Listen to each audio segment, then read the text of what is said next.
it the year before I got it. Um, and that tends to happen, I think, to candidates. The names keep coming up.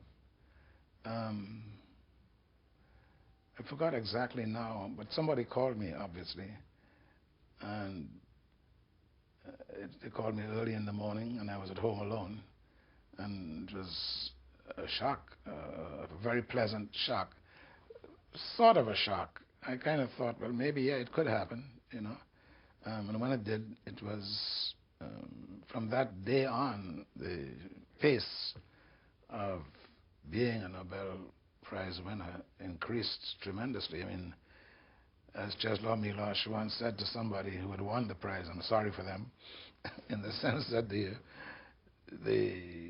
harassment is not a good word, but the press, who dutifully have to do what they do, like call you up and find out and all of that. So, I mean, the phone was interminable. It just kept going and so on. On the other hand, though, you recognize what a tremendous honor it is and what good it can do or has done or could do for Caribbean literature. You know, it was not for me only, but it felt like it was doing something for what has been happening in Caribbean writing. So, That Naipaul is a candidate, an obvious candidate that I had nominated anyway. As much as I don't like a lot of the stuff that he writes, but I have great respect for him as a writer. So I would nominate him every time it came up that he would be nominated, and I'm glad he finally got it, even if he behaved a little stupidly once he did get it.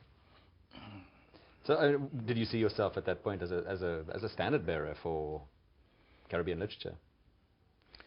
No. Um, what did happen, though, was extremely moving.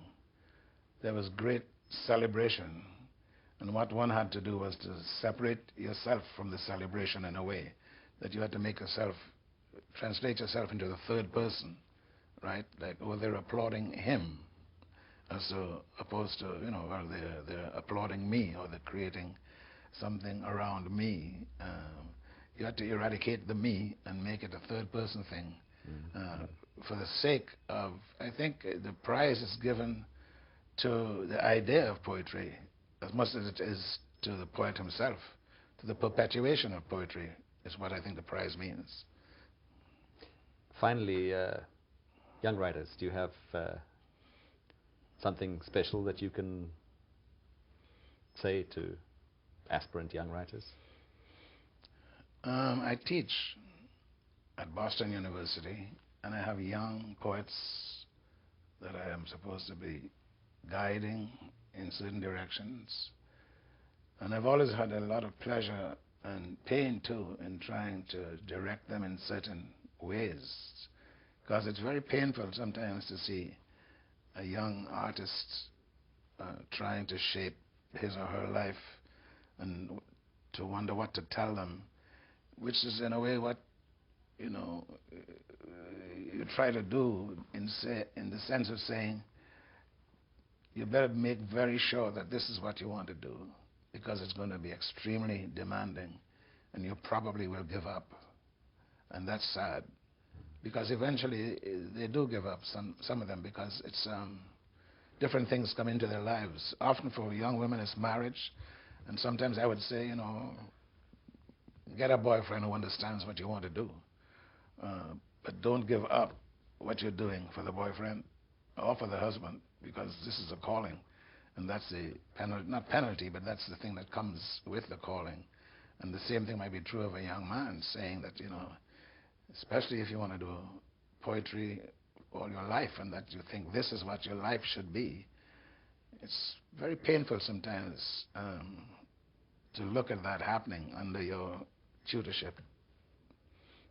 So it is a calling. It's you need to be prepared to sacrifice. In a way, the ones who aren't called or driven, when they give up, it may be best that they did give up.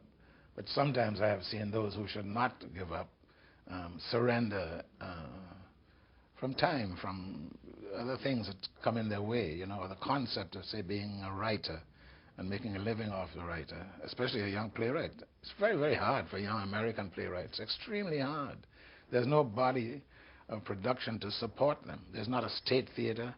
There's no provision for, well, as Social Security, I guess, but I mean, it's not like Europe where you can have an idea of a candidacy of being a playwright in a state theater. And so it's abysmally lacking here. Very frightening. Thank you very much for being with us.